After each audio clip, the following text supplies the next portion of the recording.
This might be the last one. And then you get to pick a new book. The sun was setting when the boy's heart sounded a danger signal. They were surrounded by gigantic dunes, and the boy looked at the alchemist to see whether he had sensed anything. But he appeared to be unaware of any danger. 5 minutes later, the boy saw 2 horsemen waiting ahead of them. Before he could say anything to the alchemist, the 2 horsemen had become 10, and then 100, and then they were everywhere in the dunes. They were the tribesmen dressed in blue with black rings surrounding their turbans. Their faces were hidden behind blue veils with only their eyes showing. Even from a distance, their eyes conveyed the strength of their souls, and their eyes spoke of death.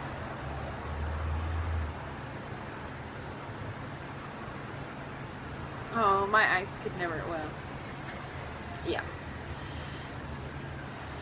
The 2 were taken to a nearby military camp. A soldier shoved the boy and the alchemist into a tent where the chief was holding a meeting with his staff. "These are the spies," said one of the men. "We are just travelers," the alchemist answered. "You were seen at the enemy camp 3 days ago, and you were talking with one of those troops there." "I'm just a man who wanders the desert and knows the stars," said the alchemist. "I have no information about troops or about the movement of tribes. I was simply acting as a guide for my friend here." "Who is your friend?" the chief asked. "An alchemist," said the alchemist. "He understands the forces of nature, and he wants to show you his extraordinary powers." The boy listened quietly and fearfully. "What is a foreigner doing here?" asked another of the men. "He has brought money to give to your tribe," said the alchemist, before the boy could say a word. And seizing the boy's bag, the alchemist gave the gold coins to the chief. The Arab accepted them without a word. There was enough there to buy a lot of weapons. "What is an alchemist?" he asked finally. "It's a man who understands nature and the world. If he wanted to, he could destroy this camp with just the force of the wind." The men laughed. They were used to the ravages of war, and they knew that wind could not deliver them a fatal blow. Yet each felt in his heartbeat a bit faster. They were men of the desert, and they were fearful of sorcerers. "I want to see him do it," said the chief. "He needs 3 days," answered the alchemist. "He's going to transform himself into the wind, just to demonstrate his powers. If he cannot do so, we humbly offer you our lives for the honor of your tribe." "You can't offer me something that is already mine," the chief said arrogantly, but he granted the travelers 3 days. The boy was shaking with fear, but the alchemist helped him out of the tent. "Don't let them see that you're afraid," the alchemist said. "They are brave men, and they despise cowards." But the boy couldn't even speak. He was able to do so only after they had walked through the center of the camp. There was no need to imprison them. The Arabs simply confiscated their horses. So once again, the world had demonstrated its many languages.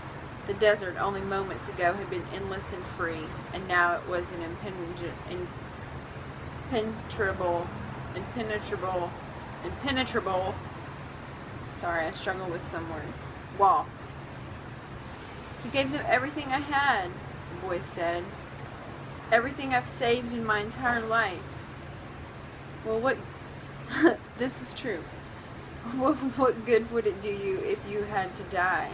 the alchemist answered. "Your money saved us for 3 days. It's not often that money saves a person's life." The boy was too frightened to listen to words of wisdom. He had no idea how he was going to transform himself in the wind. He wasn't an alchemist. The alchemist asked one of the soldiers for some tea and poured some on the boy's wrists. A wave of relief washed over him. The alchemist muttered some words and the boy didn't understand. "Don't give in to your fears," said the alchemist in a strangely gentle voice. "If you do, you won't be able to talk to your heart."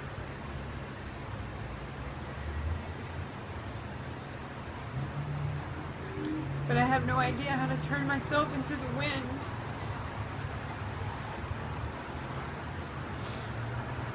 If a person is living out his destiny, he knows everything he needs to know. There is only one thing that makes a dream impossible to achieve: the fear of failure. I'm not afraid of failing. It's just, I don't know how to turn myself into the wind. Well, you'll have to learn. Your life depends on it. But what if I can't? Then you'll die in the midst of trying to realize your destiny. There's a lot better than dying like millions of other people who never even knew what their destinies were. But don't worry, the alchemist continued. Usually the threat of death makes people a lot more aware of their lives. The first day passed. There was a major battle nearby, and a number of wounded were brought back to the camp. The dead soldiers were replaced by others, and life went on. Death doesn't change anything, the boy thought. You could have died later on, a soldier said to the body of one of his companions. You could have died after peace had been declared, but in any case, you were going to die. At the end of the day, the boy went looking for the alchemist who had taken his falcon out to the desert. I still have no idea how to turn myself into the wind, the boy repeated. Remember what I told you, the world is only the visible aspect of God, and that what alchemy does is to bring spiritual perfection into contact with the material plane. What are you doing? Feeding my falcon. If I'm not able to turn myself into the wind, we're going to die, the boy said. Why feed your falcon? You're the one who may die, the alchemist said. I already know how to turn myself into the wind.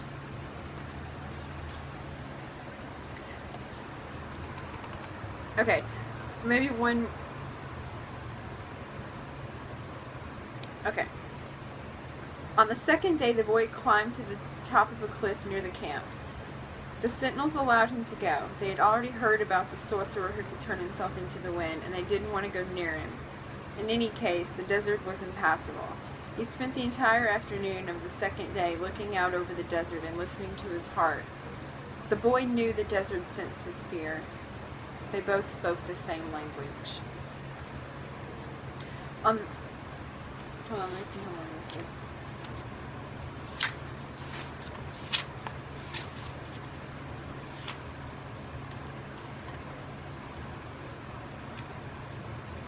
Okay, we're going to do 2 more. I love you. I'm making another one. Goodbye.